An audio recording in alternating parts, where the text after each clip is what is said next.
So, welcome to another tea.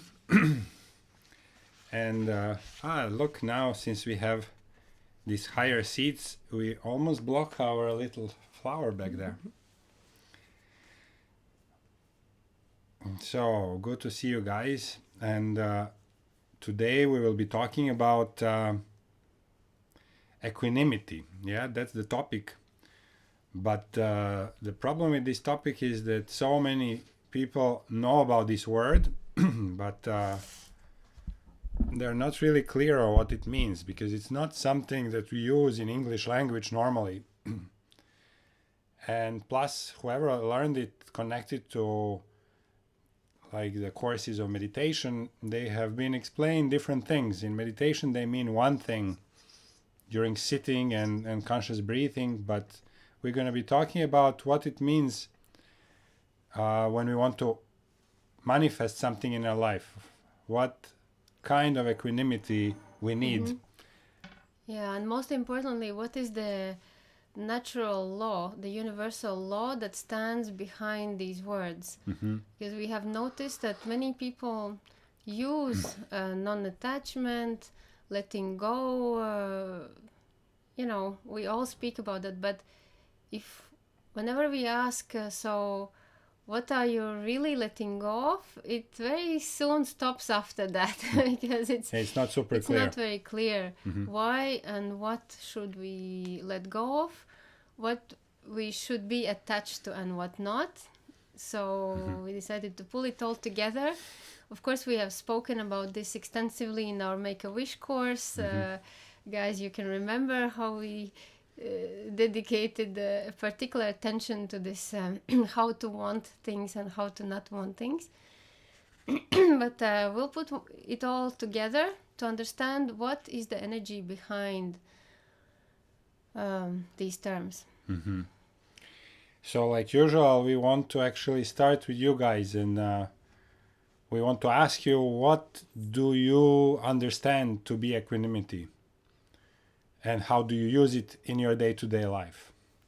Or maybe a question, or what would be Or- your question Yeah, around and about these concepts yeah. of balance. Hi, Uwe. Tai? Yes, Tai.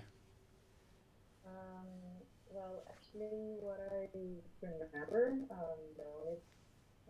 only time that I was presented this concept of equanimity was during the Vipassana meditation, as you guys mentioned, and I think it helped me a lot. Actually, I even have kind of a note here in front of me to kind of have this attitude in life to receive.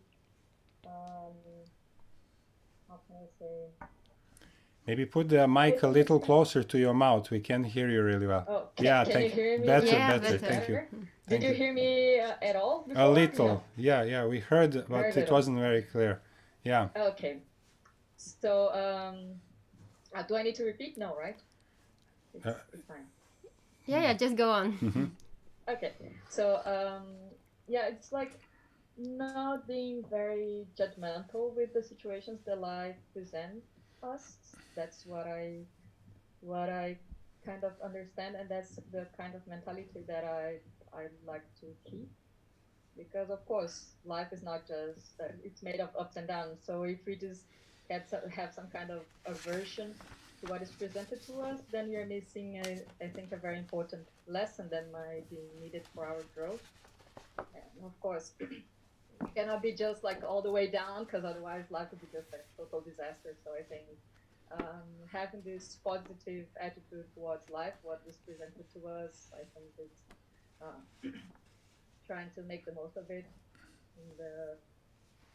When we judge the bad and the good things in life, I think equanimity would be like not judging it, actually, because if something's bad or good, it's just our own overlook. It's just our point of view. So.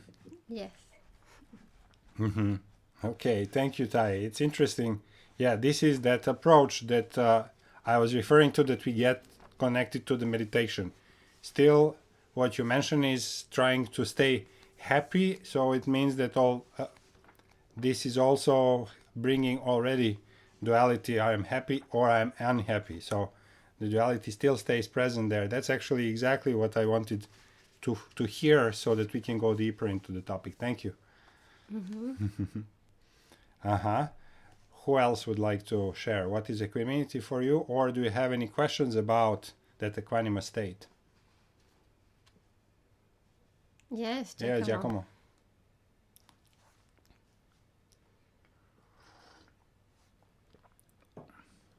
Yeah, sorry.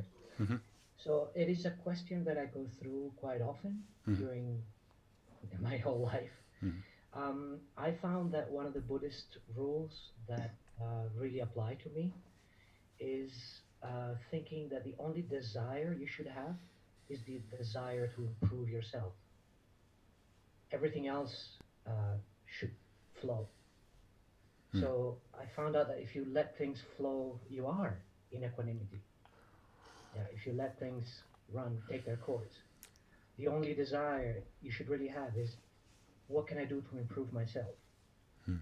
And it's, if I take these two rules together, it makes a lot of sense. It makes things a lot easier. Right. Yeah, thank you. Yeah, wow. It's a beautiful Very, resume. very deep. Yeah, thank you so much. Very cool.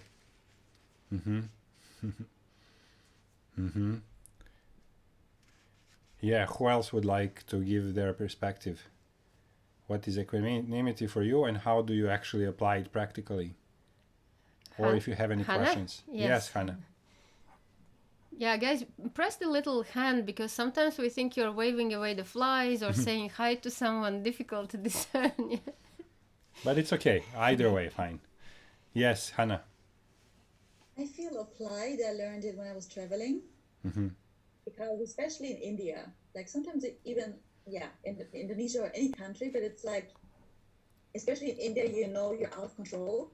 You know that you cannot change it, and that's actually even trying to force your way somewhere, it won't help. Like when you're like on a 20-hour bus ride, a train ride, and these horrible conditions are there, and you're just, I don't know, everything stinks and people are too close, you're exhausted. And then suddenly, I don't know, there's a breakdown of energy or electricity and you're stuck somewhere. And you just know, when I now get upset, it won't even help me. So after like realizing that, I surrendered really into a space where, I don't know, it felt like I was leaning back, or something in me was kind of sitting back and observing.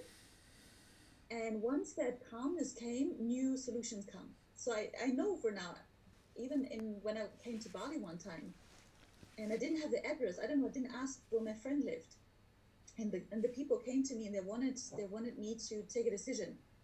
And my first impulse after having that experience in India was just like, no, I'm just gonna sit here. I'm not even gonna try to get internet and to call someone. I'm just gonna sit here. And they were like, really didn't understand why I was doing that. Like after half an hour just sitting there and being in the moment and not really trying to figure out my way, then I took a decision, and then I acted, and then things unfolded in the most beautiful way. Like you just find that person that brings you somewhere, and another friend happens to go there and knows where my friend lived. So magically I found my friend's house. So I just know whenever I'm lost somewhere, I better just sit and do nothing. And then once I calm down and I'm in that equanimous state, where I'm not even upset about not knowing where it goes, or in no hurry, not trying to analyze or predict the future. And from that place is really magically how synchronicities and like divine insights arise. And I found that really traveling has taught me that big time. Great. Yes. Thank you, Hannah. Yeah, this is one of the practical uses. Yeah, beautiful. Ah, so beautiful to see your faces, guys.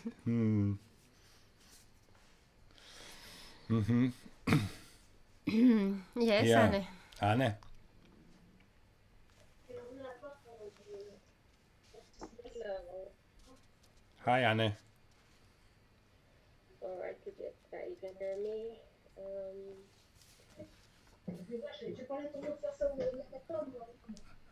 Okay. Yeah, a little background noise, but yeah, that's better. I just got thinking about this thing. It's a little bit hard to explain, but kind of a rubber bandwidth, and in the higher dimension, it's like very small. And when we count density, the rubber band is longer, so it counts like love and whatever it's the opposite, like let's say they are in the same rubber band, but when we are in density, it's just more wider and bigger. I don't know how to explain. For me, the equanimity is being in the middle and seeing the both Yes. sides, and it's kind of pendulum thing.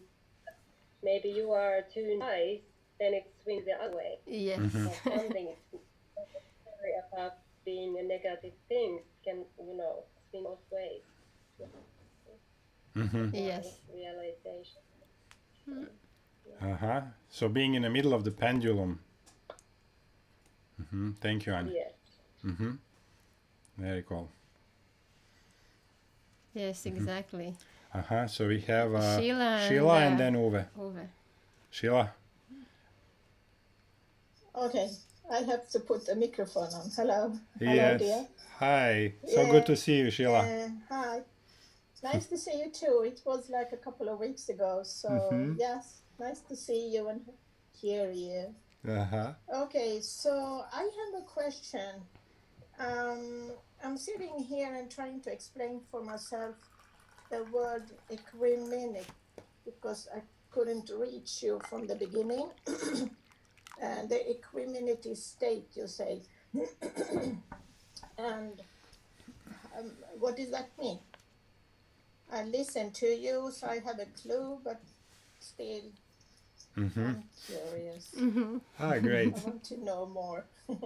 Great. Well, the whole session will be about that.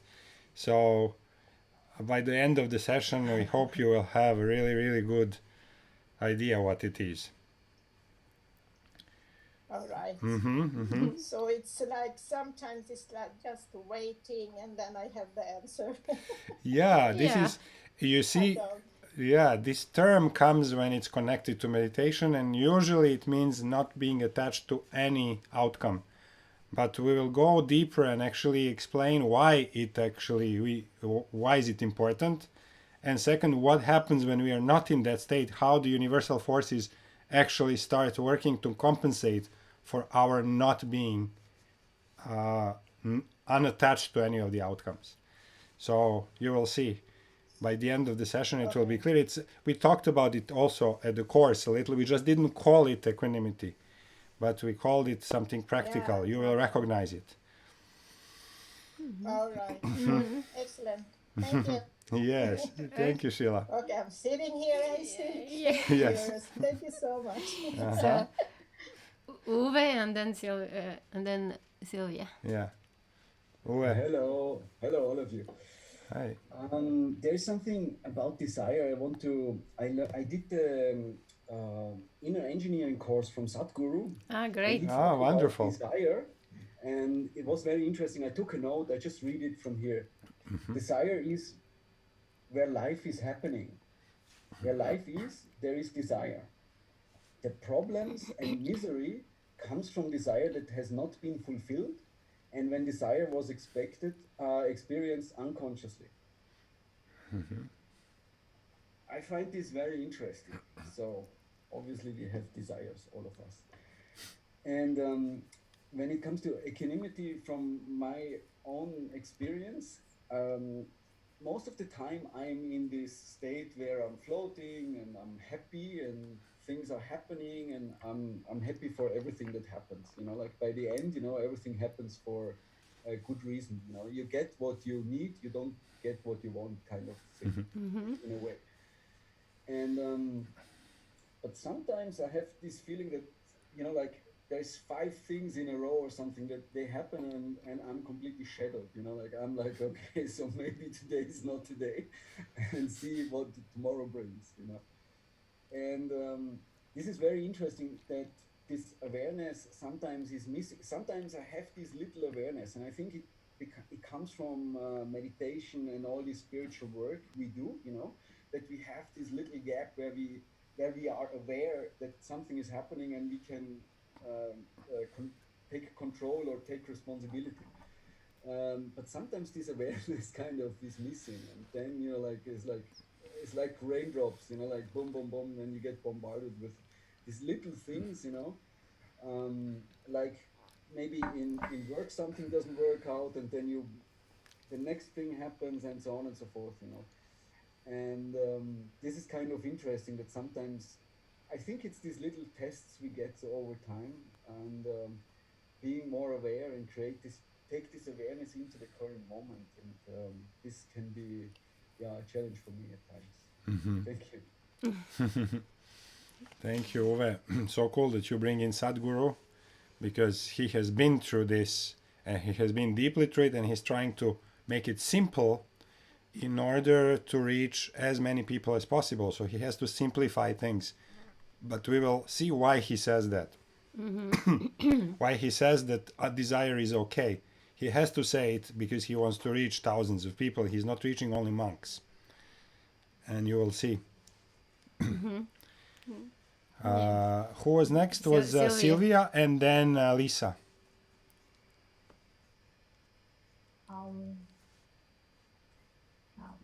Basically, Uwe said a lot of things that were in my mind, but basically what I'm feeling is that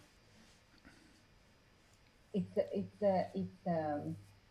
a really interesting question, because it's almost like there is a human in me that has desires, that has emotions, that is kind of part of my journey is to have desire, and basically by having desire, that keeps me going. If I won't have desire anymore, if I'm only going to be curious about life or about the world, I think I can just check out, because what's the point of not wanting to be better, or not wanting to grow? And it's like, even spiritually, growing spiritually is a desire. It's a really deep desire.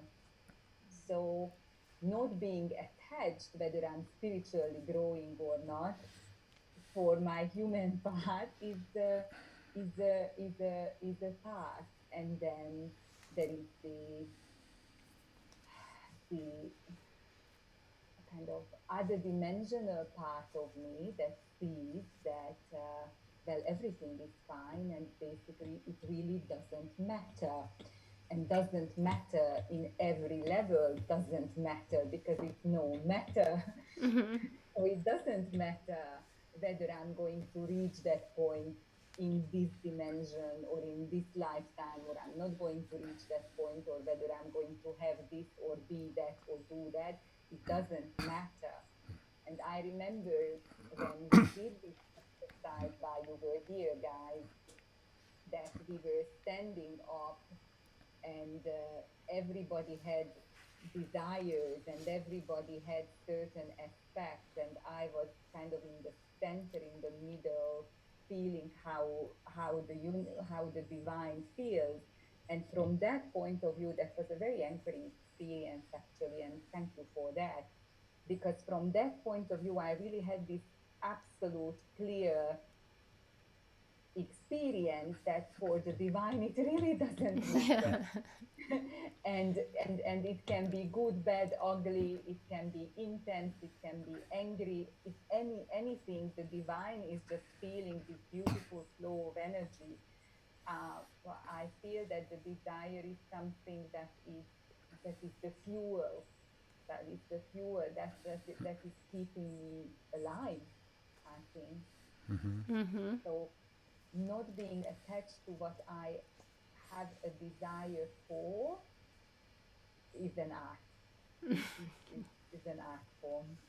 Thank you so much. Exactly. Wow. Thank you, Sylvia. Thank you. These are those fine differences that we want to touch on here and explore. What is desire versus the outcome of the desire? What is detachment versus equanimity? So these are the fine nuances, and that's what we want to talk about. It's much less mysterious than we think, There's a precise energetic science behind that. and you'll see that it all is how you say. I'll just put it in one place. Yes. Thank you. And Elisa wanted to share. Elisa.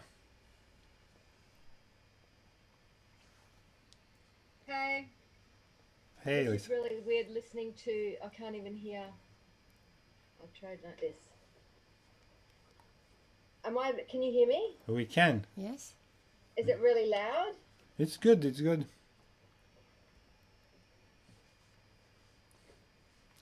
We also have volume buttons, so if it's too loud, we take it down here. Just switch it off. So, me being queen of lack of equanimity, but striving for equanimity, queen of searching to not be attached to outcome, but being deeply attached to outcome. Just the juxtaposition that is me was met with this young German physics graduate student the other day who would have normally triggered me to the point of slapping him in the face. Like, what came out of this supposedly bright person's mouth was so absolutely stunningly stupid that I was just in disbelief. But I felt nothing. And in this feeling of superiority that was, oh my God, how equanimous was I in my lack of attachment to anything that he said or any outcome. Oh my God, preachy me is just so Jesus-like at this point in time. And I went to bed all chuffed with myself about feeling absolutely nothing about what this idiot had just said. But anyway, waking up still feeling so friggin' goddamn self-important in my Jesus-like bloody compassionate equanimity that his girlfriend walked past, and I just let this guy go. But then it was like, you know, I wonder what would happen if I got the opportunity to tell him, explain to him that what he'd said was actually really stupid. And his girlfriend walked past, and we started chatting. She was on her way to the toilet, and we ended up talking for about an hour, and I ended up saying things, and I've actually told her about you guys, and I've given her your website and said you need to get in touch with these guys. They put on really good stuff. She was intrigued, and so I wrote it on a piece of paper, and I took it up to her, and in the end started talking to him as well. And it's like, okay, peaceful.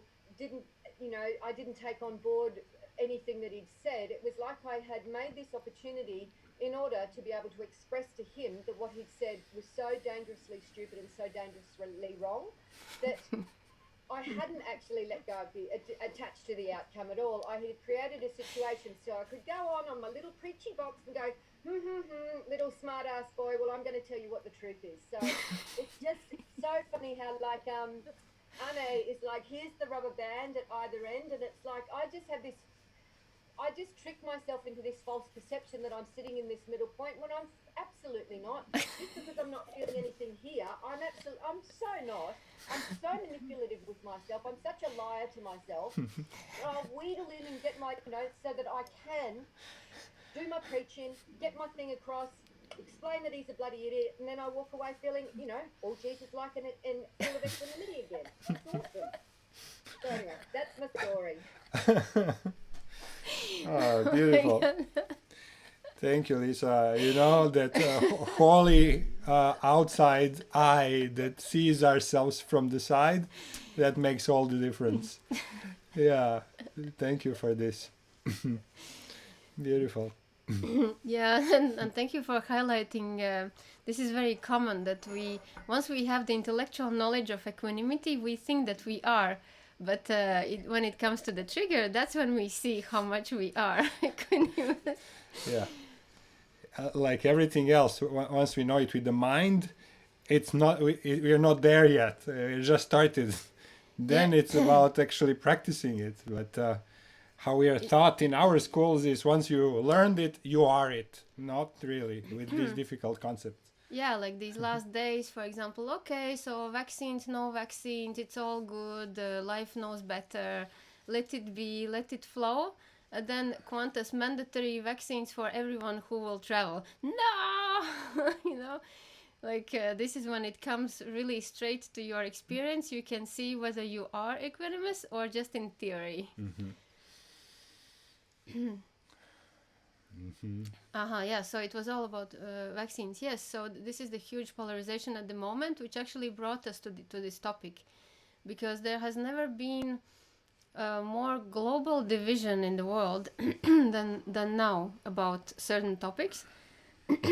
More freedom, more possibility of freedom, and more actual unfreedom, and it's global. It's no longer kind of countries or continents. It's the whole world, kind of in two camps,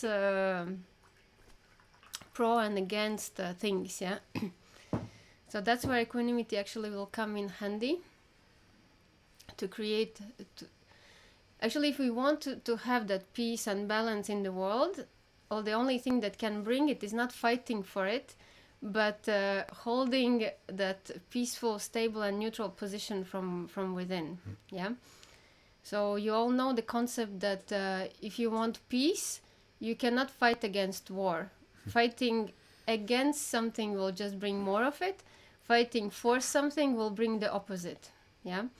So we do know it to be true because historical facts prove it. So what is the law behind all of these expressions? And it's the simple basic law of the universe of balance. You know, think of yin and yang. It hasn't been drawn out of nowhere. It's really symbolizing the perfect balance of forces. For anything to happen, for evolution to happen, there has to be a balance of forces. And everything in the nature, by default, is balanced.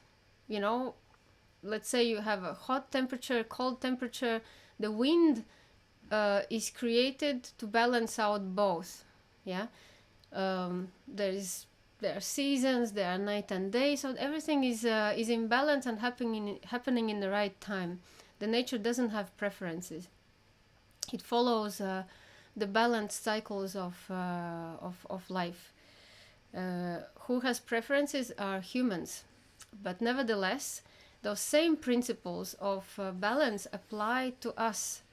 So we are as energetic beings as anything in the nature. Yet we have a capacity of generating this balance. Let's say a tree cannot disbalance itself by shedding the leaves in the middle of summer just because it feels like. So no one else can create excess potential but us humans, because of our free will and because of our opinions and for most part of time lack of awareness. Yeah.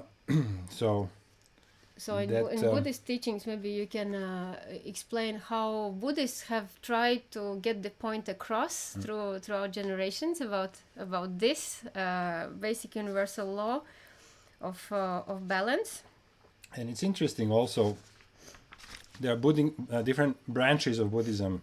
So it also depends on what is the underlying nature of that particular tribe that practices Buddhism. The one thing is Buddhists from Japan, Zen Buddhists and so forth, another or China, and another is Tibetan Buddhists. So they are all they are following Buddha's teaching, but they have actually customized them to cover whatever their preference is. So for example, that Tibetan Buddhism is much more connected to like the magic aspect of it and actually occultism, whereas the Zen Buddhism, Japanese Buddhism is more about complete detachment from any desires and being very, very monastery-like, like monk-like, and not having any preference whatsoever. So even within Buddhism, there are different branches. Mm-hmm. So imagine that if they have understood, the great teachers have understood that this law of balance in life is the most important, like most fundamental law, energetic law of all, then how would they get this point across? They would say, okay, to be in balance, you shouldn't be too greedy or too much into things or too much into your own life. So from there, over the centuries, we have developed this idea of non-attachment to material world, where actually, as Uwe just explained, well, desire is what drives us forward. Otherwise, we would all convert into non-living, because we would not want, we would not need anything, and the life on planet would just stop. Yeah. As for human beings. So there is this fine difference here that needs to be explained. So Buddha clearly said that desire causes all suffering. So based on Buddhist teaching, we need to be rid of all desires whatsoever. But in practical life, so what seems to be the goal of Buddha at the time, like those thousands of years back, is to turn all humanity into monks. And if they become all monks and really detach from all desire, well, he can actually then liberate them from the necessity to reincarnate. Yeah. However, in our from the wheel of samsara, from illusion, and eventually enlightenment for all. So, but that's a way. What Sadhguru is talking about is our people now. So humanity now. Humanity now. Well, it has proven that Buddha was not able to really convert the whole humanity into monks. So we need, Sadhguru is looking for another approach which is more practical in today's world. And what he's saying is desires are okay as long as they are taken with this detachment, non-attachment to the result. Yeah. So what that approach is it's okay to have preferences, but now in how those preferences are going to be manifested in your life, this is where we need to be open and allow the universe to bring it any way that the universal intelligence that is so much higher than ours actually brings about. So we don't control, we don't micromanage God and say, okay, bring it to me this way. So we have preferences, but then are open for the result to come in its own perfect way.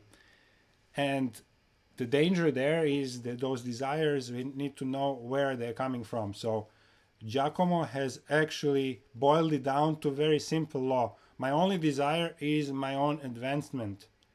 And we know this to be probably closest to the inner core.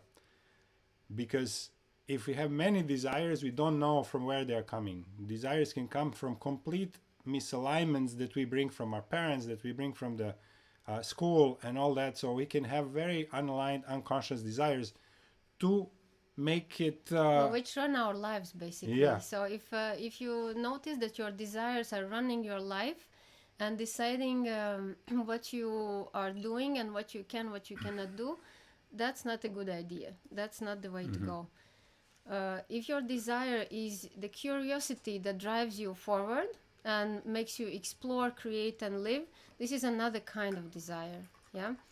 And ultimately the desire for, like, the inbuilt desire in every human being is the desire to merge with something greater than ourselves. So that's why the spiritual teachings can even, be of any appeal to human beings, because this is the ultimate desire, is to merge. Union with the divine. Yeah. Which is actually yoga. That's what yoga means. It's like becoming the vessel for the divine to express itself through us. And if we can really have only this preference, then I guess we boil down to what Giacomo shared. Being better means being closer to that divine acting through us as a vessel. So for us to be that vessel where the divine can express God's itself, hands, yeah? God's hands in action, where the divine energy can move us and inhabit us, yes, we need to be detached from our personalities. We need to be detached from our own little ways of thinking, because, divine cannot really inhabit a very dense being full of inner laws and preferences and rules and regulations. There's no way the divine can squeeze through those inner laws. So detachment from our own kind of little opinions and perspectives and judgments is for this reason. So we become more transparent, more fluid in a way for everything. But having our personal goal and desire, at least one goal towards which we're working, and being detached from how we're going to get there. So this is very close to perfect balance. So having no desires means you're almost dead, because desire is what moves us forward. But as Sadhguru said in this, what Uwe shared, he said the desire is something that it's your entanglement with life. It's something that makes you be invested in life. Yeah, desire is something that you need to be able to roll out and pull back in. Yeah, at will. Desire is not controlling you, but you're controlling when you're expressing, because this is engagement with life. Yeah, engagement in life, this is the big topic. So this is what Sylvia says. What about it? How would I live if I didn't have any desires? I would feel as well as, I might not even exist. Well, there could be this desire of being fully engaged with life, because if we are fully engaged with life, it means, okay, well, we are using this time that we are in this body to actually, well, we can call it have fun, or we can call it co-create. Experience life, really.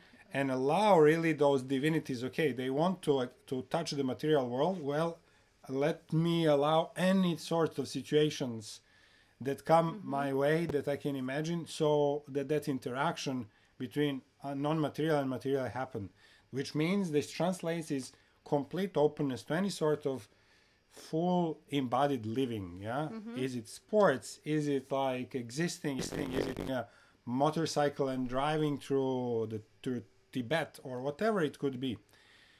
But that desire of fully experience, really fully present to life rather than avoiding life, this is one of those desires that that make sure that we are actually living. Yeah, as Hannah shared, in India, that's very obvious.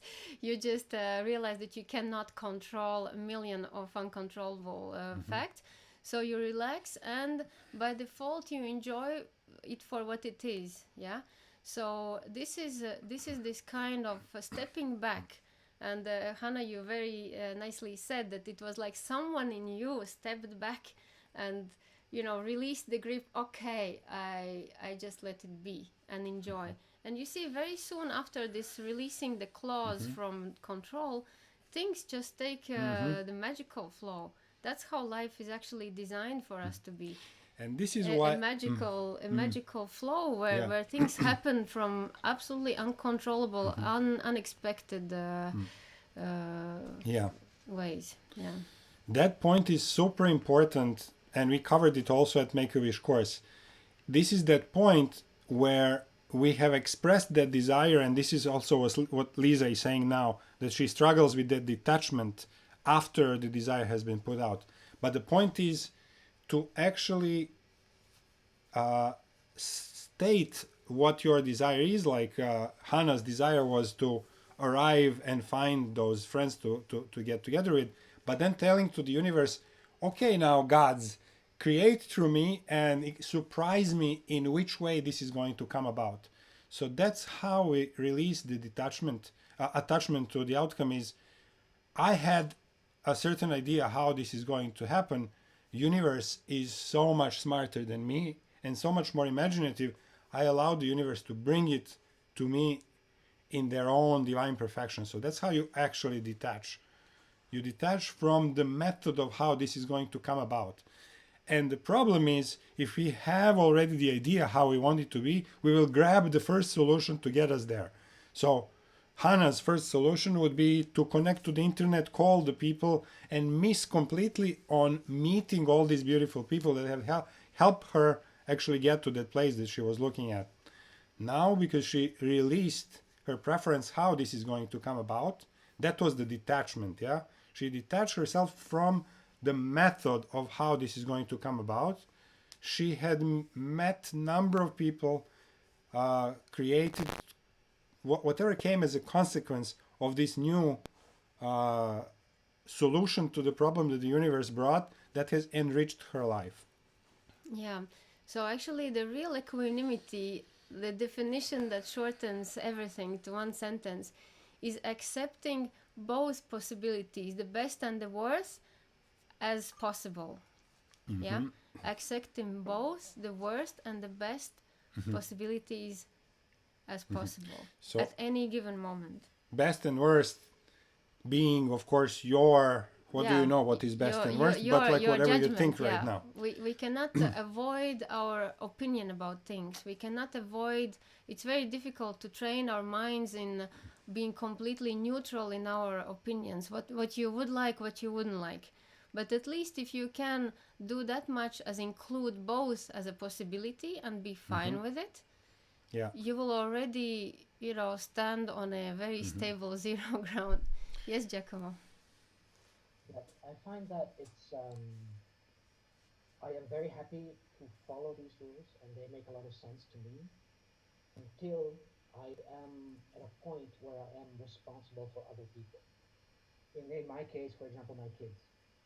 So when I'm with my kids, especially when they were smaller, younger, it was very difficult for me to be in a state of acceptance. I had to be in control, meaning that, I cannot wait in the middle of the street for a taxi. I have to call it ahead of time. I cannot be stranded in an airport somewhere in the middle of nowhere.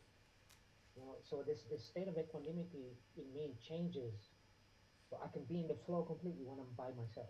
But when I have responsibility on my shoulders for others, no, I have to be in control. So the equanimity goes out the window. Okay, well, I can back you up in this with with tons of same questions. But Giacomo, how I experienced this control over children, it was such a lesson of life. I have two girls, and my greatest desire was for them to be not boys, but at least to have this little quality of being engaged in sports, being physically active, because that's what I like, and I could be really great support for those activities. Well, of course, as a result of my attachment, I got two girls who are as opposite to any kind of sports as possible. And while living in Bali, I had this, so many possibilities, surfing, any kind of sports, and I was really getting out of my duty that they have to move, they have to do all of that. I was so forcing and so controlling, and that resistance grew bigger and bigger till the day where we got such a conflict of interests that I gave up. Well, for once I gave up that control of what I thought was good for them. And believe me, at the end of the same week, the most unsportive girl on earth signed up for surfing classes, participated in football team. She was even became famous for her ballerina moves in football. She kicked the ball so much out of, even the school territory, that she became famous for that. She had so much fun.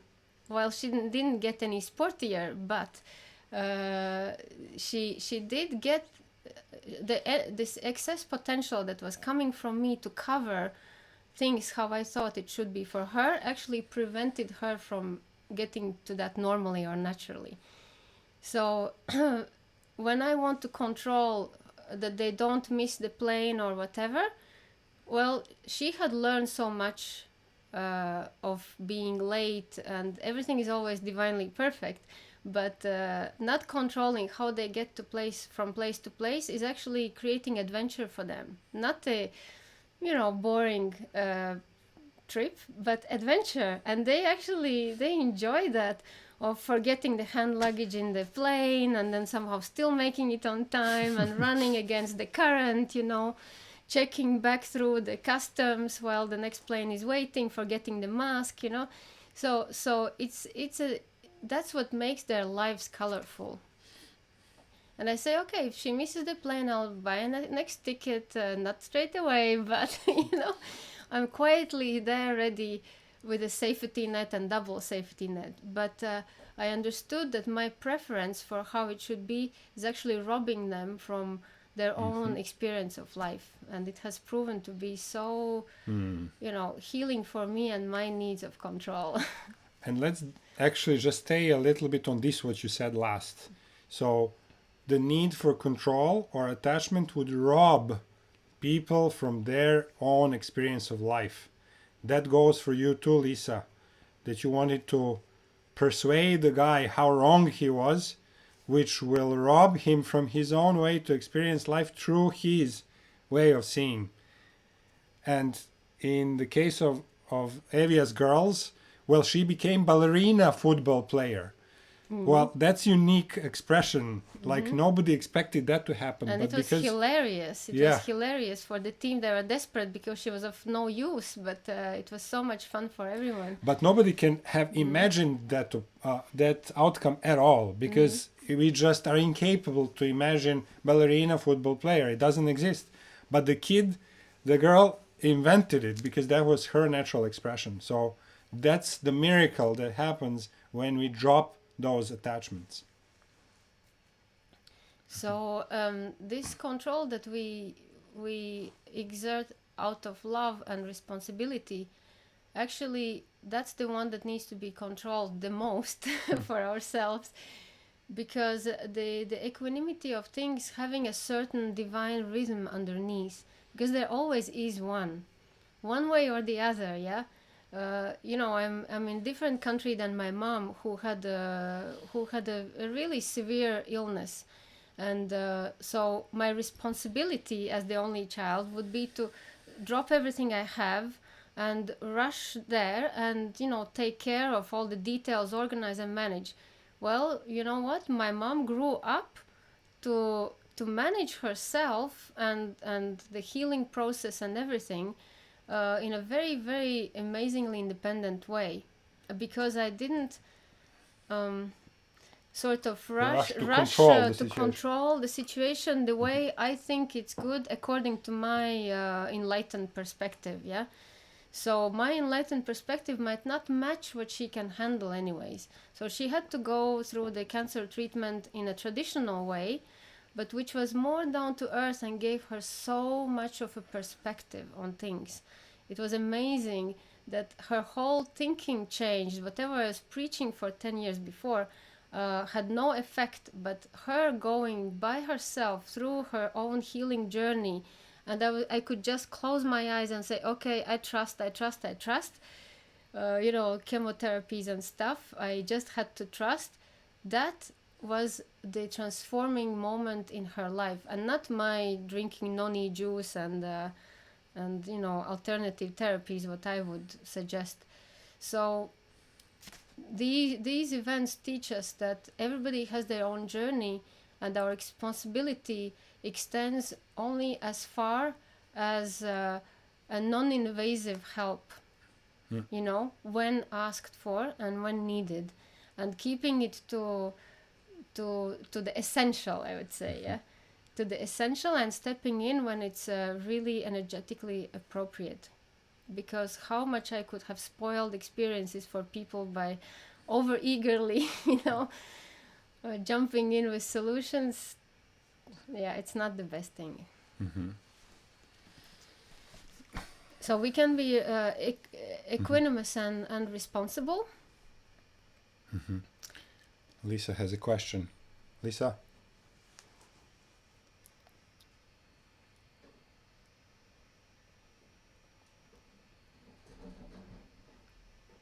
So, Lisa? Lisa has a question on how to turn on the mic. How do I turn on the mic? That was my question.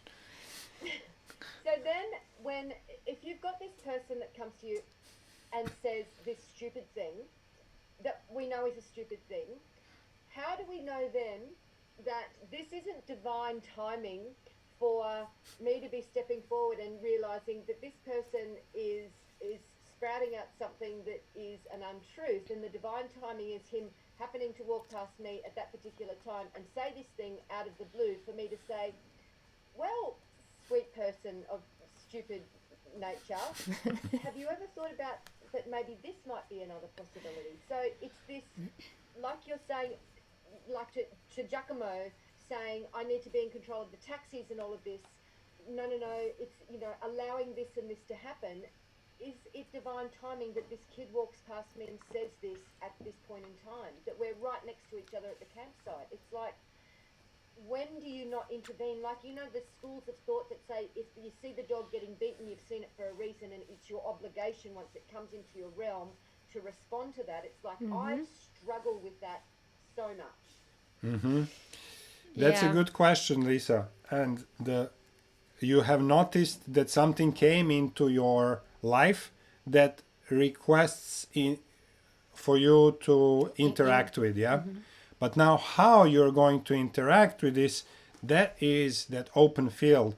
Obviously, you're interacted from the place of kind of judging what is your truth versus the other guy's truth, and then it was kind of verbal.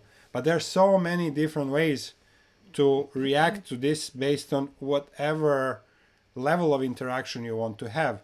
Maybe, you know, another example of reaction could have been to just hug him and transmit all of your preferences through, like, from heart to heart without even any words. I'm just giving you examples. The third would be, well, here's the trigger that came into my life. Maybe it's about me meditating. Maybe what I need to do is meditate on this trigger. Why am I triggered about it? So there are so many different ways that you could have responded to the situation. You chose the one that comes naturally to you to engage in, like, examining how you think about it and how he thinks about it. So this is about maybe finding other expression that we wouldn't have expected to be the most immediate one.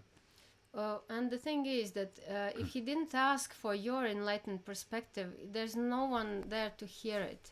If he would ask, what's your opinion, and he would actually be interested in that perspective, you would be of some use. Otherwise, you are just playing out triggers for each other. He with his stupidity, you with your truth. Yeah, and both which he also at the sees end don't the opposite than you. Don't move. You know, bringing up my dear mom. My truth, I've been banging it into her for 10 years, but it's only in her ways, reading the magazines and searching for herself, that she would even open to ask. Like 10 years later, she would actually call me, you know what? I think there might be something through the feminine lineage in generations. I say, hello. Is it today that you learn it? So there's every person has their specific moment in time, including children, when they are able to hear. And the only thing you can do, you sit tight with your truth and ask and wait for the divine moment that someone's able to hear it. And then you will be the Messiah, you know, telling the divine words right in the time. Because it's not like your words would not be true, but they come in the wrong moment. Yeah, so it's pearls before the swines. They are thrown into unfertile ground. Yeah, so that is the thing, being able to be equanimous of holding the truth, holding the higher perspective, facing someone who would actually benefit from it, and staying, you know, you didn't ask. This is the mastery of gurus, that they are able to not give unsolicited advice unless begged for it. And actually, for gurus, this is why they're able to laugh at these situations, because at the bottom, he understands that these guys go through his spiritual journey, whatever it happens to be, and it's all okay. And he is able to present it to them without that attachment that they understand. And usually it comes humorously and with a little bit of laughing and a little bit of teasing, you know, it's like, because he really doesn't care if the person is going to change or not, but they make it look a little bit ridiculous in their, complete non-attachment, how the person is going to react to this. So your responsibility to engage with the situation is there, and the capacity of making any change out of it, well, that's a variable. Yeah, so situation is there, you show up fully present, and then and then you see. Yeah, then it's variable. But this also brings up very important another energetic law that you have to be aware of, is that you can seriously damage someone by giving them something they're not ready for. Yeah, if it comes out of the order, out of the normal sequence of things, you can damage the person by throwing them into doubt that they are not able to handle, ruining their view of the world that they can't function after. Yeah, so by insisting and, for example, giving a poor people, we've talked about that, giving poor people a house, energetically it could kill them. They could get really ill because they are not ready to receive that amount of novelty in their lives.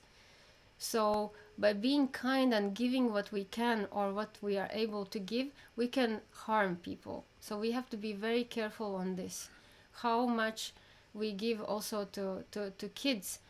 Of course, from our heightened perspective, remember how well you were listening to your parents' advices, yeah? So you were like, okay, okay. And then you saw that they were right later. So kids don't take the parents' advices because they haven't grown up to the level where they can handle those advices, yeah?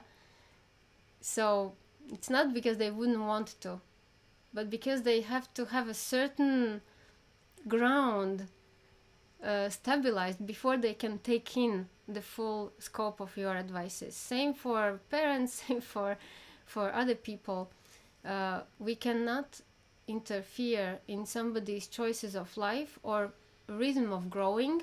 It's like you would like to stretch the plant bigger just because you think it's too small or retarded. Or opening the flower. It's Yeah. still the bud. I'm going to open it because I want to have it now. Because I know it can be a Well, flower. it's going yeah, to so- destroy the flower, yeah. Or you know, Lisa, about butterflies, you saw all about butterflies. How if you help them, they actually die. And that's a big lesson.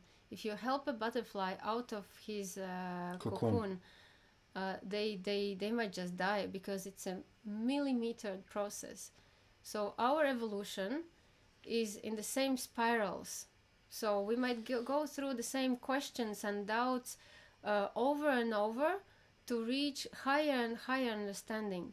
But if you want to bring someone from the down of spiral to somewhere really up, they would be confused and they'll have to wind down back to where they were and come back again.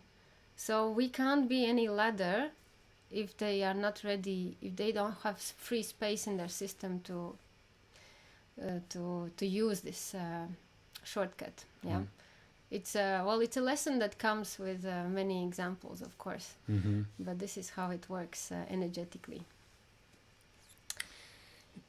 Do you want to talk a little bit about excess potential and actually what happens when we are attached? That's actually, this is what happens energetically when we have attachment or versus when we are equanimous.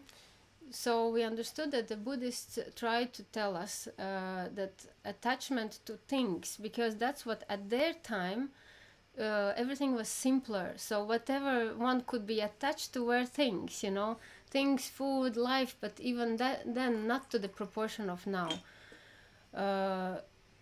So once we understand that there's nothing wrong of having things as long as things don't own us, but we own things. So we use it as a setting. Well, we're on earth, we have bodies, so we have to use all the tools that have been given to us. Otherwise we would do this spiritual work without bodies in some other realm. So here we use what we have. We were meant to enjoy all of it. But the non-attachment comes from the fact that we're giving too much importance, first to ourselves, second to our creations, third to our expression, fourth to our possessions. So do you see everyone has the image of a stupid bureaucrat in their heads, right? A fat, triple-chinned, super bursting of self-importance bureaucrat. And you know how awful it looks. Yeah, that kind of person. And that self-importance could be, it's tangible. You understand that they are all about themselves and all about their status and possessions and things about themselves. So that self-importance is an energy. It's the energy that you invest in something, yeah, in a particular object. Could it be you? Could it be your dog? Could it be your house? Whatever you invest a lot of energy, well, builds a certain amount of energy, and at some point it gets out of proportion. And when it gets out of proportion, guess what the natural law says? Well, anything that is excessively out of proportion needs to be balanced out. Yeah. So if you are excessively attached to an object, you are very likely to break it, to lose it, or something else happen to get it stolen, because that energy that you have put into one object is way too much for it to be to stay just like that.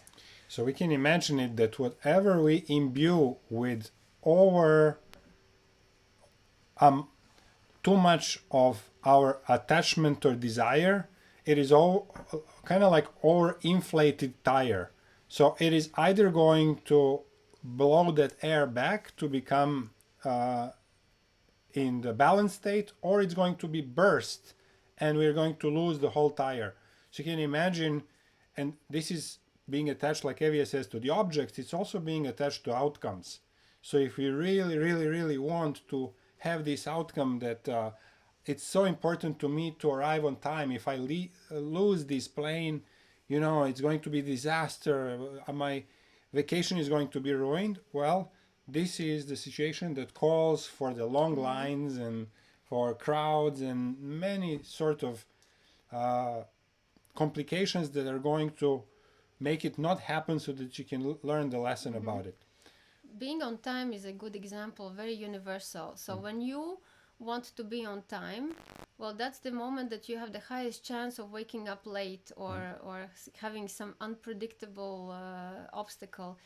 When you want someone else to be on time, your excess potential of energy pressure on them will make them be not on time. So, they have all variety of possibilities, but to fulfill your excess potential of them not being late, well, they will be late as if on purpose. So the time and this stress about time creates a lot of excess potential, and it always needs to be balanced out one way or the other. So if you're going to remember something from this sharing, remember this excess potential, and always ask yourself, am I generating excess potential in this direction? So if you feel that you are, it means that outcome really matters too much to you. The universe is going to balance it out and actually bring just the opposite. But it doesn't mean I don't care about. Then you have too little potential, yeah? So it needs to be, well, I'm about to go this way and this is my idea. So I would love, my preference is to arrive to that flight. And I know that I will. So I have nothing to worry about. I know that I will, because there's no reason why I wouldn't.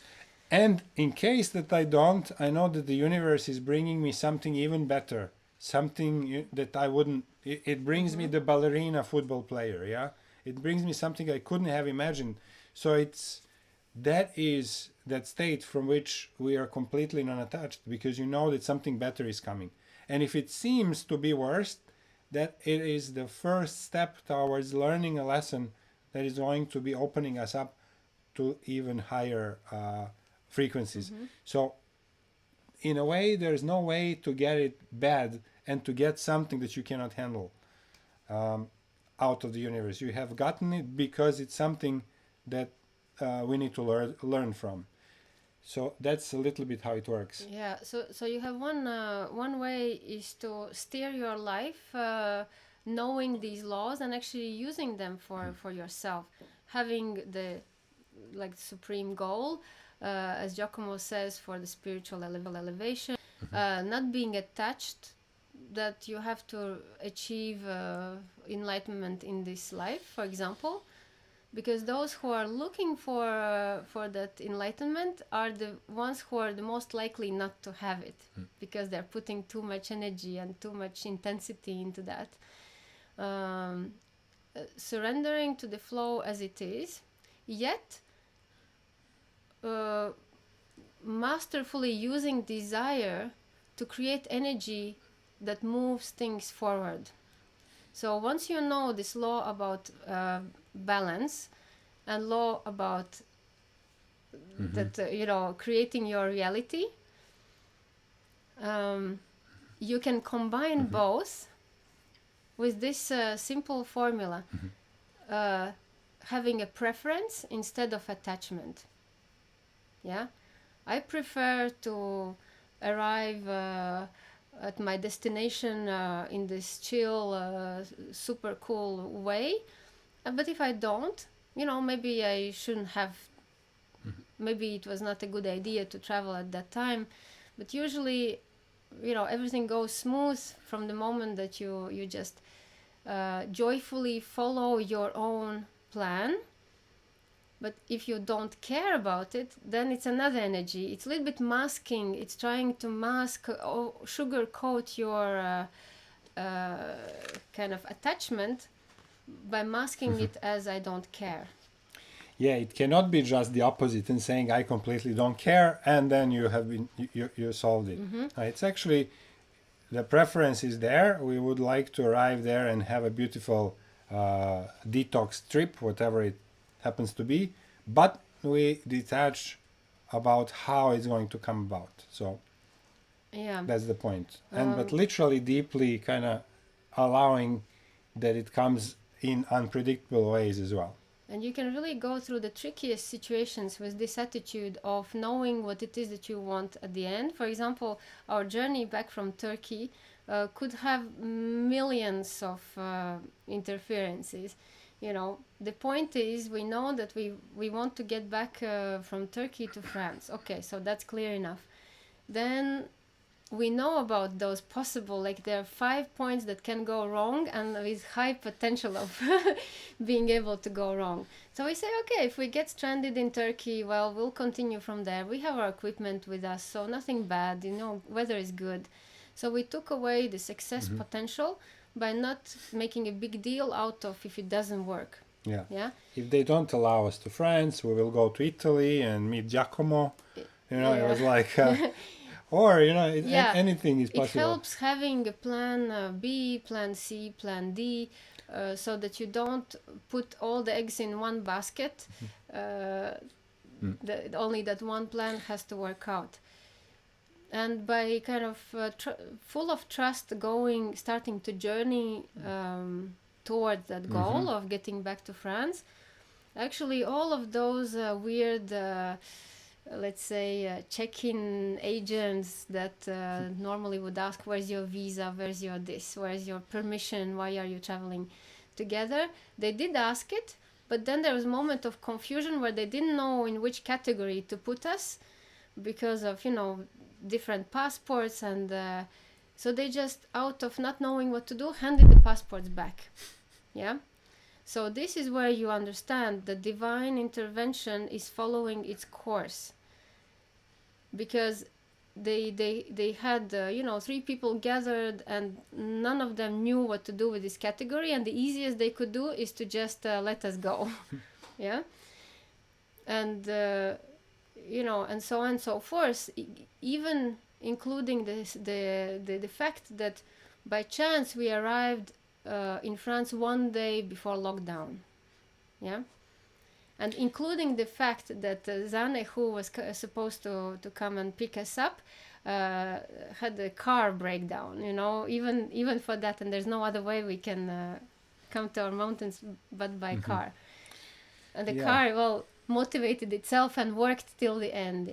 So that means that against all odds, you can get to your purpose if you keep this absolutely equanimous attitude about how things should be, and that you have plan B, plan C, plan D, and you're fine with all of them. Or neither of them. You're also fine with none of them working, but something else will. Yeah. So intention is like the anchor that you are putting down your timeline and saying, okay, this is what my intention is, I want that. Because if you just let it be, maybe it was, maybe the destiny would have other plans for us if we had no intention. We could roam around a little bit in random ways. But intention is important for that reason. Intention is fixing the idea about the last point of the journey, and then it's allowing the universe to drive us to that point where we have put the marker that we want to go towards. Yeah. Same for traffic, who has not been stuck in traffic, and it seems the more you want to go forward, the more everybody is blocking your way. So that's instant.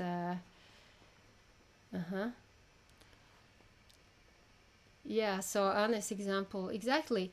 Anne's example is that one time she was coming back to Bali and immigration asked her, why do you want to enter Bali? And she says, I just love Bali. And officer look at her and says, Bali loves you too.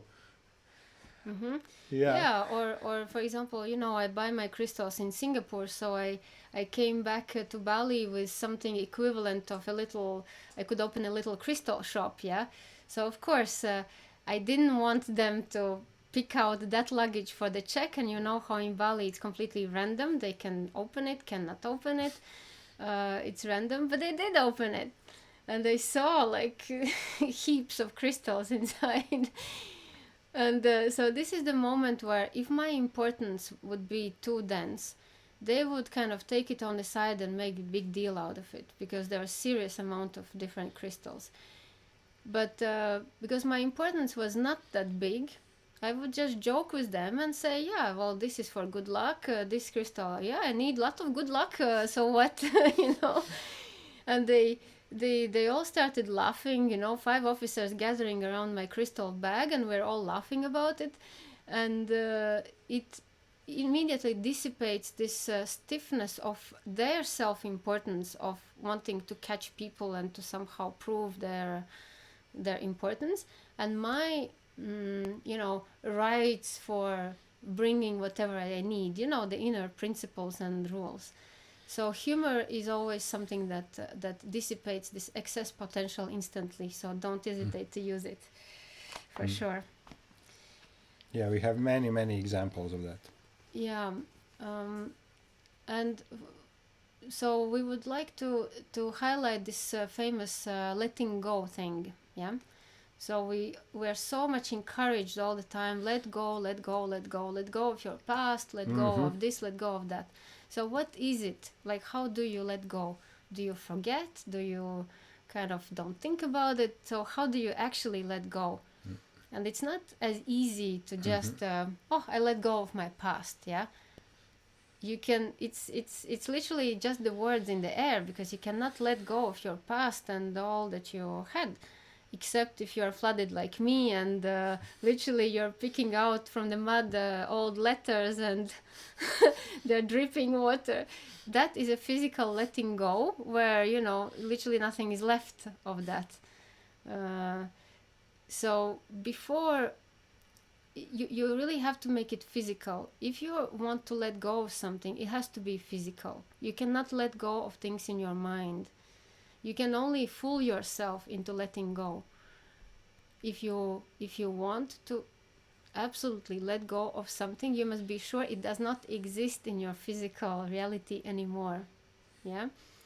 So throwing out, gifting, burning, drowning, however, and whatever it is that you want to let go of, including boyfriends, yeah?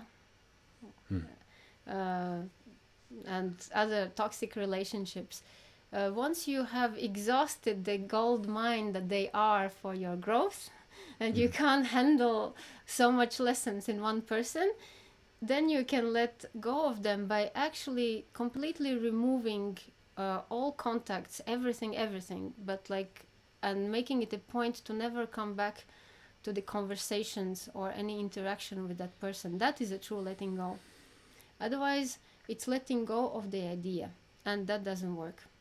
And even that is not complete letting go. It is like an energetic commitment to energetically release whatever engagements were done with that person prior.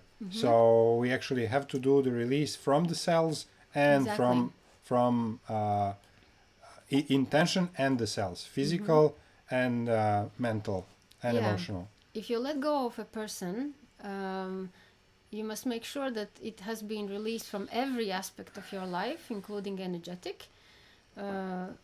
And if you still have, you have a very reliable indicator about your state of equanimity, detachment, and letting go. If there's any emotion still left, you haven't let go. You are not equanimous and you haven't let go. Because emotion is unrealized energy from the past. If you still have emotions about what you have let go of, that means there's didn't let go, some part is still active there and sitting. If you have no emotions about what you have let go of, that means it's truly out of your life. That you can really say, okay, well, may this person be blessed. That's all. That's all that we have, and means that it's complete neutral point. May there be blessed, and I don't feel any more triggers out of even imagining this person. Then we are truly even maybe detached. Understanding and forgiveness and compassion for the situation. And in Lisa's case, yes, I will get to that, Uwe. Just for Lisa, in your situation there were strong emotions present. Like you felt very equanimous of in your righteousness. But there were emotions, it's revolting to see stupid people. I completely agree with you, but they have a place to be as well, and which actually hinders our spiritual path. If we look down to anyone as being superior, it hinders our own spiritual growth, because this is a big gene key vanity. We have to work through it and to understand that everyone is on the same level, but in a different speed. That's it. We evolve in different speeds, and we have invested different amounts of time in our development. So if we don't look up to anyone, or if we don't look down to anyone, that's a spiritual equanimity. That's a true point of being alive, and the closest there is to oneness. When we don't look up to anyone, and when we don't look down to anyone. Can I just ask, this is what the boy said after meeting with him the first time. He said, I think that I'm going to go back to Germany in February, and I can't wait until the vaccine is made for every single person on the planet. I can't wait until we're all vaccinated, and then we can all go back to normal. That's what he said. This is a physics graduate student, and I left to go. I was like, oh my God, I'm not reacting to this. Aren't I awesome? I just couldn't be bothered with it.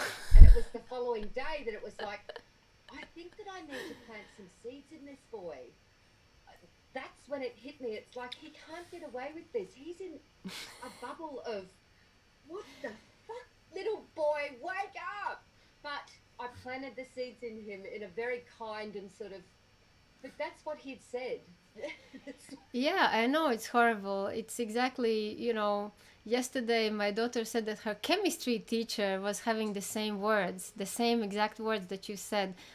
And it's always followed by, so we can get back to normal, Well, it's a huge fear, so your own good. What are you even fighting with? Poor guys, they're trapped in their fears, and well, fine, we'll follow our way. But if we keep our excess potential into non-vaccination, what we might attract actually? We might actually attract the opposite. So we must be very, very careful on this. We must be very careful that even though we know it's horrible, we shouldn't, we don't want, we must be careful not to invest so much energy so we don't attract the exact opposite. So that's why even fighting for it and trying to prove someone wrong is just increasing the battle. Yeah. But if we use this, like, listen to this carefully, if we use this fact of balancing out forces and we unleash our end of elastic band and we let the guys who want the vaccines to happen by all cost, if we allow them to pull on the elastic, but we have released our end, guess what will happen to them? They will get the opposite of what they want. So by allowing them to go the way they want, we will get what we want, right? So this is how we can use the law of balancing forces for what we want, by giving it into the other party's hands, yeah? And let them create excessive potential if we want the opposite, right? So that's the thing. I think Tai wanted to ask, and then Uwe also wanted to say something. Yeah, Uwe had a hand. Who goes first? I don't mind. Okay. I just wanted to get back to to let go. Since Evia, you mentioned that. I wonder how you cope with, like, sometimes there is a past memory coming up, like, for, I don't know, maybe not coincidental, and so I feel that there is some emotion there. So how do you, I wonder how you deal with that, if that happens. Mm-hmm.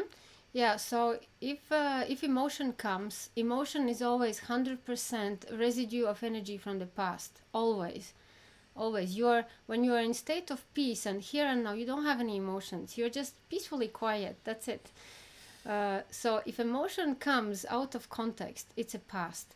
And then you need to examine, so what is it related to? Is it related to parents? Is it related to relationships? And you just need to use a technique to ground.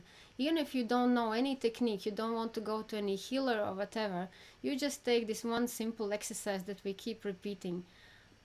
Recognize it, own it, and release it into the earth, offer into the earth.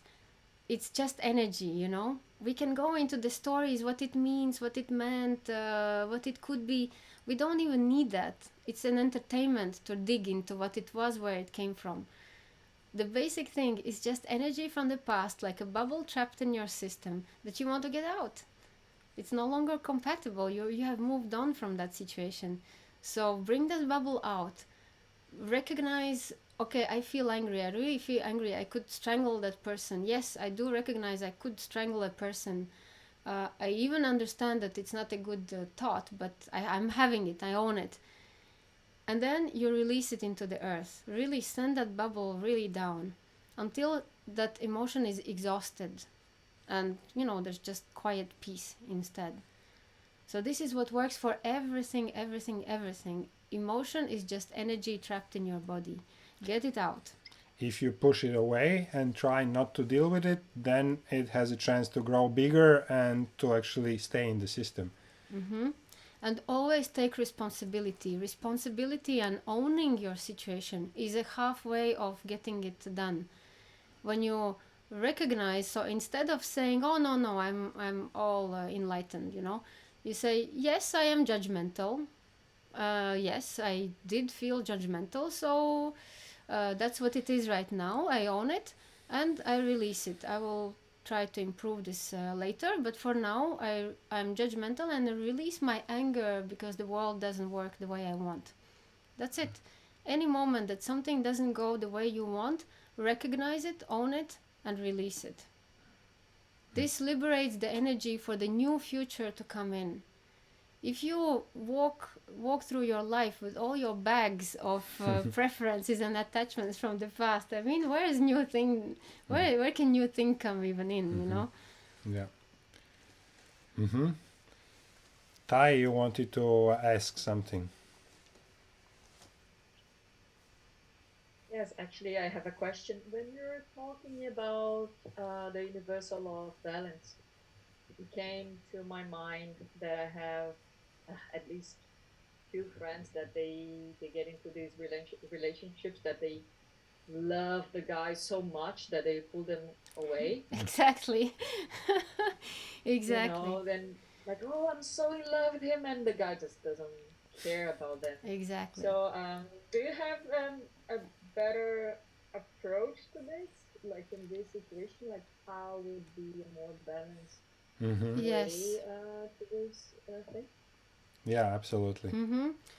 Well, you see, we just said that excess potential is generated for too much energy being focused in one place. Yeah. So in your friend's case, they focus too much on the guys. So they give excess, they create excess potential in the guys, and the guys, like the universal forces, come out to balance it out. So they have What to happens? respond with the opposite. Yeah, not even not caring, but the opposite. They have to be like really nasty to the girls to balance it out. And it could be that they would not be nasty persons, you know, for somebody Not else with in some everyone. other relationship, they would be completely normal. But here, what happens is they are faced, actually, they have been giving a role to play in order for your girlfriend to learn that lesson. And it's, you know, sometimes they can maybe even say, I don't know what was wrong with me, but, you know, I just said this. Yeah. To her, I never meant it before, it just came out of me. This Yeah. is kind of what it looks like sometimes. So when we give that role to another person to play, when we are really too attached to a certain scenario, the other person becomes, for example, sometimes the copy of our mother, and then you know they have to play out something that we have to see, and they don't even know why they've done it. So yeah, you ask about the solution. Solution is to understand that we are there to co-create something together, and we recognize the divinity of their spiritual process and ours. And we are grateful for the opportunity to be with, share part of our journey with this person, but we are ready to have only this one day and nothing else, or we are ready to have eternity. And we are equally happy with both of those. So we are not grabbing that this is forever, nor we are grabbing that this is kind of short term. We're really going and flowing with the universe together day by day, taking it one day at a time. And in relationships, equanimity is actually the core on which the relationship can even exist. Because if you want to change the other, the more you want to change the other, the more it will resist in any possible ways. The more you project your love, but excessive love to the other, the more they will pretend that they don't need it. And it always seems like a mismatch somehow. And I have seen so many fantastic girls that have very abusive boyfriends that run away, but they don't do that to every girl. They only do that to those girls who are devoting all their energy to the relationship. The healthy way would be that they have also other, they have other friends, they have activities, so they split this kind of attention and give to the relationship, let's say 1/5, and not 100% of attention. yeah, Because otherwise it can't be in any other way than balanced out. Your kindness will be balanced out by evil if you insist too much of being kind, and plus feeling very self-important because you're kind. Yeah. well, there is that trap there. Kind of loving somebody so much, like you said, it also could be a little bit of an excuse of this manipulation, passive aggressive manipulation. But I gave you everything in order to kind of keep you in the confinement of that relationship, something like that. So it's really kind of very tricky to understand if it's really pure-hearted or not. Yeah. Yeah, and Karen is asking if two people are on a very different spiritual path, different state of consciousness, and one is not ready to hear some things, what would be suggestion? Well, if you care enough about the person, just let it be and let it grow up to your level, or let it fall apart.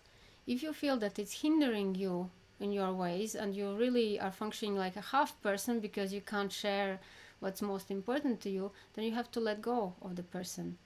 Well, this is what happened in my marriage, that I had to let go of the person with everything that I have established with it, because of this reason, that the level of consciousness and non-willingness to follow any spiritual path was just preventing me from moving anywhere further.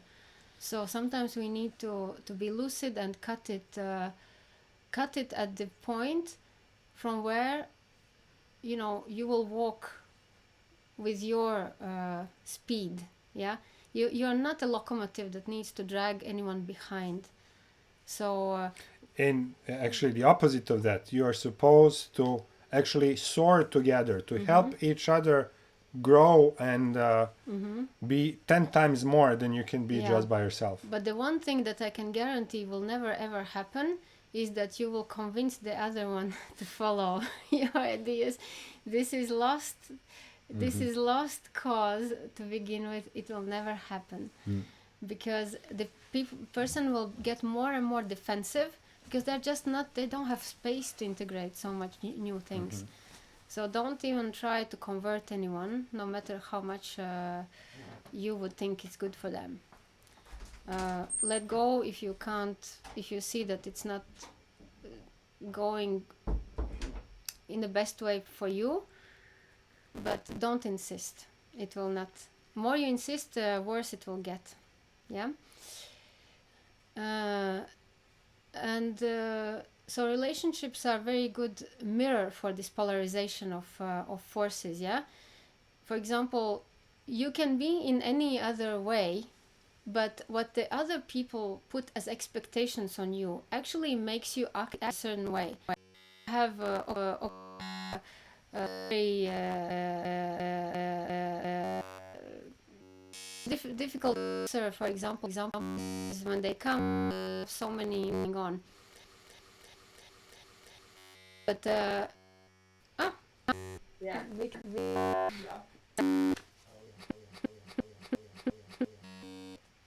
Oh my God.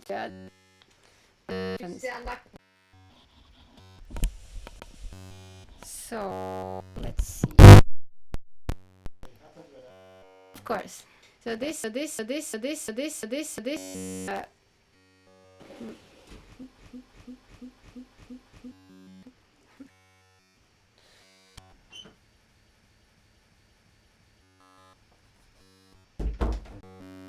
You see, possible moment. It happens when. This example. Fine, here.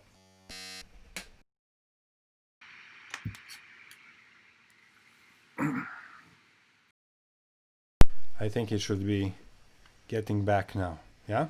Good. Yeah. So this is a typical example of the excess potential. So the 2 minutes out of 2 hours that Victor is not here, and I don't know which cable to plug, that's where the sound goes off, of course, yeah?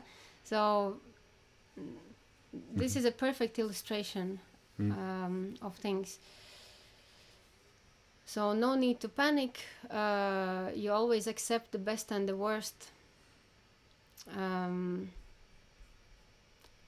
at any given moment. And to live in complete freedom, really, if you can... So this is all teachings, modern Russian kind of extreme spiritual guy, together with Sadhguru from India, together with Buddhists and everyone else. They come to this one simple conclusion. If you really want to live free, you have to be ready to die tomorrow with ease and no resentment, or to live forever. Live as if your life is going to last for the next 100 years, but be ready to let go of it at any minute. Be ready to have all the richnesses of the world, but to lose them overnight and start over again. So this is the true letting go, non-attachment, and however you want to call it. But the base idea is that you're joyfully accepting life that comes through you, including its ups and downs. You know that after the rain comes the sun, after the sun comes the rain, after the day comes the night, after a high comes the low. That's the way it works. So we just need to know that that's what it is, and look forward for the next up. Or if you don't want to experience any emotions, then you can stay in the 0 point of neutrality. You will not feel any super exalted states, which will not be compensated by downs, but you will not feel anything. That's the path of the monk. Yeah. So you choose path of the monk or path of living in the world. But once that we detach from those preferences and we are ready to literally die tomorrow or live forever, nobody can anymore manipulate us with fear, preferences, or anything else. Because all of a sudden, you know what? It doesn't matter. But it truly doesn't matter, because you know that you're ready for both scenarios at any given moment. So if you can attain that much of true detachment, you'll see so many possibilities open up that you wouldn't even think are available to you. And the last thing we would like to drop in this topic is the fear. The fear is a huge excess potential. Against some outcome. Yeah. So I will give you 2 examples. One example is, you can easily walk over a plank when it's on the ground. Yeah, nothing special. There's a plank on the ground. You can walk over it because you can't fall from it. So there's no fear. Put that same plank over a raging river, and you get afraid. You get scared. You really create this excess potential about one thing that basically is the same. You're just walking over the plank. But when it's in a particular dangerous situation, you generate fear. So how would the balancing forces nullify your fear? The most efficient would be to throw you in the abyss and be done with it. Nullified. That's it. But well, there are other things in the game, so it's not always what's happening. But it's creating a huge, this is what we call paralysis before paralysis of fear, because so much energy comes from your own resources, not from anyone else's, from your own resources to cover this fear, that finally you find yourself not being able to do anything until you somehow calm down. So fear is always instant excessive potential, and it can be cancelled in so many unpleasant ways. But if you realize that you're afraid, stage fright, dangerous situation, anything, and you really need to be able to act, you can rebalance this excess potential yourself by recognizing it and kind of exaggerating it. Let's say you have stage fright. You're really you're paralyzed by your own fear before public performance. Well, then that's where you actually make yourself even more grotesque. You talk about how afraid you are, and you recognize how afraid you are, because this is an energy that otherwise is trying to be transformed by being kind of contracted back in, tucked back in. So it's literally owning so you better the same let it thing. out. You let it out, and by letting it out, it actually gradually dissipates. And of course, include the worst case scenario, so that that is done. You accept your complete failure, being completely ridiculed and laughed at. When you drop your personal importance, which in the case of walking over the plank over abyss would be personal importance of your own life, that it's very important that you stay in life and the world will suffer if you will die. If you lessen that importance, this is what people who practice dangerous sports do. You lessen importance of your own life, it will lessen the fear that comes with it. You lessen your importance of being a perfect performer, it will lessen the stage fright. Wherever you have this fear, there is increased importance of some aspects of yourself. if you manage to take that importance of yourself, you'll see the fear has nowhere to be. Yeah. And this actually works. When you can laugh at yourself being afraid, this immediately airs out. dissipates that pressure. But the one thing that it's very difficult to not be afraid of is money.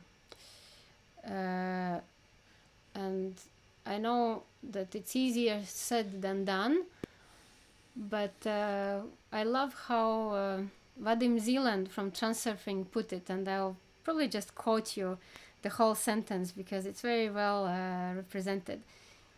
That it's particularly dangerous to give into an anxiety that your income is gradually decreasing. Fear represents the most energetically intense emotion a human being can experience. And so when a person fears losing money or not earning enough money, they activate the most effective method there is for shifting to the lifelines where they really do have less and less money. Yeah? So this is the explanation of how fear can drive us down the most inauspicious lifelines. Yeah? And we need to address this. Well, he says freeing oneself from the money trap is difficult, but it can be done. So there is hope. But if you have this fear of money, you have to identify first where is importance. Is the importance, if you identify where have you put the excessive importance, you will be able to disentangle this money question. Is the importance of to your being of looking or seeming successful? Is it the importance of providing a decent life for your children? Is the importance of your own self-esteem, which is a big deal, yeah, or your own dignity and respect of yourself through the money? So you need to always identify where you have put too much pressure on yourself in regards of money, so and work on eliminating that particular fear of it or attachment. Yeah, where is money not actually seen as a simple tool of energy flow, but is actually kind of holding some other aspect of yourself hostage. And this is what we have to find and actually realign that equanimity. So if it's connected to the self-esteem, well, it doesn't derive self-esteem. Why is it connected to self-esteem? We have to first address the question of self-esteem. If it's the fear of poverty, well, then we go to that fear of poverty of dying first and turn it around. Then we can really interact with money like, just a joyful resource that has complete neutrality. Yeah, because when money seems elusive, it's we somehow tend to examine only this us and money relationship, where actually that excess potential can be in so many different other spaces. It's not about the money, it's about which aspect will suffer if you don't have enough money. And that actually, one needs to be worked on. It's important, maybe because of the transitional time in which we live, to say that once that most of us heal that fear of the money how it is currently, this is possibly opening up a new way of exchange the value between humans that is more just and not, it doesn't empower the same institutions that have learned through centuries how to take too big a share of our energy, to pay the fee that we are using their system. So the new system can actually start opening up for us to exchange the vital energy, because that's what it is. We exchange vital energy for services. So if we can directly do that, rather than going through somebody who has their own stamp on what they call currencies, then we can do it. Is it your over-attachment? I'm actually not overly attached to it, but I see better ways of just, not paying fee to people who have printed it. Well, you insist quite a bit, so it can be. So whatever theories we have around questions, and we keep repeating them and insisting on them, well, it hides a little over-importance underneath. So we have to make sure that are we able to accept also that we are controlled by those awful institutions and everything is taken away and we're poor victims of everything, or like are we fine when whatever happens, you know? Because the true freedom comes when nobody can manipulate you with these I don't want this scenarios. Yeah. Yeah, When we you're use this truly- scenario, we will use happily other scenario as well, and maybe both at the same time. Yeah, you know how you would like it to be, but at the same time you can't be manipulated or swayed away because the opposite happens. Yeah. And if we collectively keep it as simple as possible, we might actually, you know, releasing our end of elastic band, we might as well get what we want. Voila. Yeah.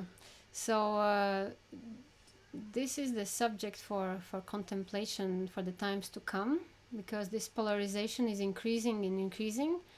Division and oppositions are being very, very obvious. So it's our part to do our little neutral, creating our neutral ground to allow things to shift through us with ease and grace. So that's what we had for you today. Any questions are welcome now, or comments.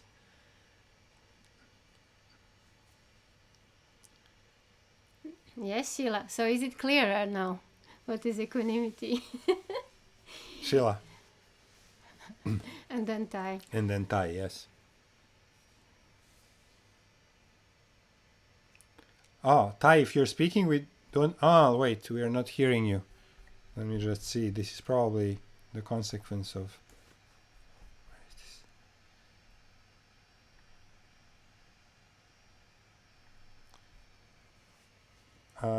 Can you say again? Me? Yeah, Can now you I hear me see. now? Yeah. Yeah. Oh, really? You didn't hear anything No. that I said? No.